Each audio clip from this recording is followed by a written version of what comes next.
friends.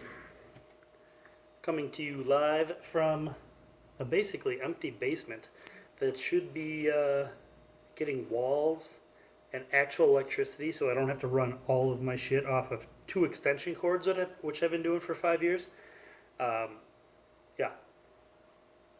Kegerator, fermentation, beer fridge, anvil, new fancy electric brewing thing, internet, my old home office, chest freezer over there that actually freezes things, 2 extension cords for 5 years. So I'm going to get some actual legit electricity down here. I'm going to drink a little hazy IPA too.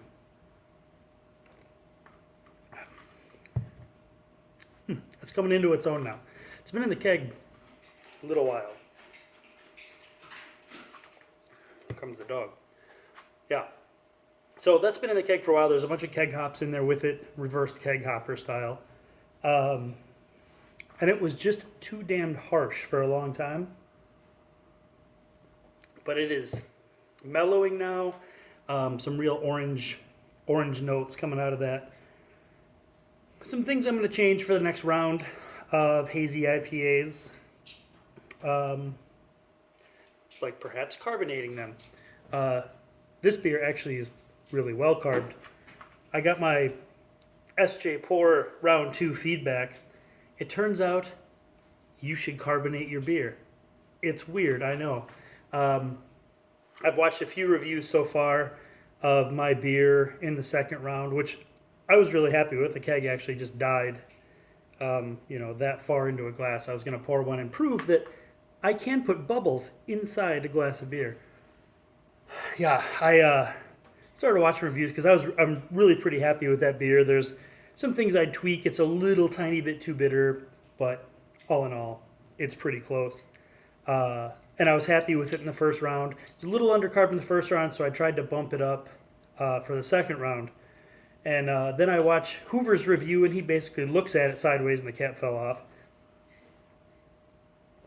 So, yeah, I believe the old red wing capper, as soon as I unpack it from where I have it packed away for cleaning all my shit up, yeah, that's heading to the old homebrew shop in the sky. Damn it.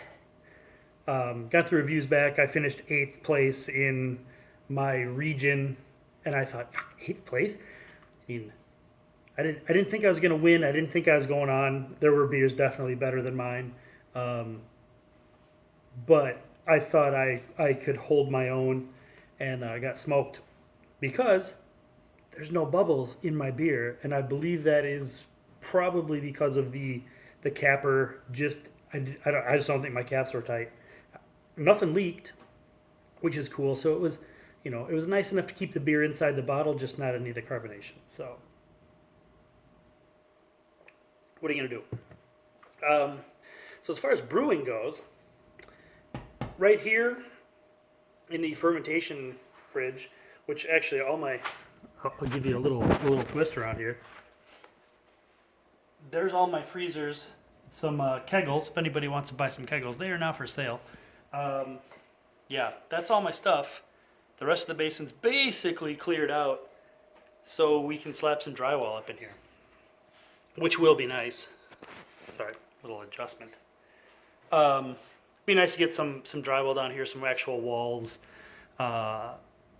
Get some 240 run down here. I bought the Anvil Foundry all-in-one brew system with the pump and the electricity and the jello pudding. And I brewed on it twice, and I really like it.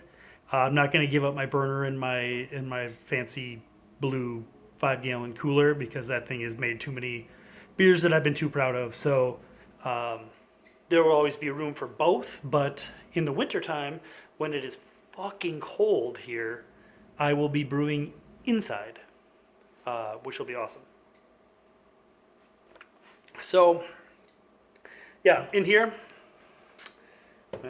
in there is a just your basic American lager, maybe like a pre-Prohibition Pilsner, a classic American Pilsner, I don't even know if it's a Pilsner, maybe just a classic American lager. It's basically Pilsner malt and flaked maize, flaked corn, and that's it. So that's going to be a good holiday neighborhood drinker. And then if you look way over, where the fuck would it be? Maybe right there. I have a carboy kind of tucked away in what will be a closet of a big maple breakfast stout. So that's like the stout itself started out at like 1088. Just a pretty simple big stout recipe. And then I added 2 pounds of maple syrup. So I think it worked out to be, I didn't really measure it. I just poured out of some that I have some friends that cook syrup. So it's some syrup they thought they had cooked too far. It had a little too much smoky character for them, like for pancakes. So he's like, well, if you can make booze out of it. So I still have some I'm going to give to Jake to distill. But, oh yeah, Jake, I have some syrup for you to distill. But I put a bunch in here because I actually really like it. It's got a really nice dark character. I've been eating it on pancakes. I ain't picky. So that'll be cool. Do a little bit of a breakfast stout, do some coffee, do some vanilla. I don't think I'll do cocoa nibs because I did 8 ounces of cocoa powder kind of right at the end of the boil. So I'll sit you down again. My weak arms can't handle that. Yeah, so I did a bunch of chocolate. It's going to get cold brew coffee. Actually, it'll get coffee beans for like 3 days, probably right before it goes in a keg. When it goes in a keg, that's trickier because I'm really short on shit down here. But I do need to get it in kegs. I can now empty this triple keg right here. This is Raspberry White Fang, which is my hard seltzer thing. Once I get a few minutes to patch some videos together, we'll do a little bag of sugar to glass. Can't do a grain to glass because there ain't no grain in it, but bag of sugar to glass video on that. It takes some turns. It's going to be an adventure. And here I have an Applevine, basically a sizer, that's almost 10%. That's getting bottled up for Christmas so we can lubricate the family properly. So I have a little keg space. Actually, now that I'm thinking about it, I probably need to brew 3 beers to fill this thing back out. I've got about half a keg, a little more, of this hazy oat pale ale, which is like a 6.5% hazy IPA.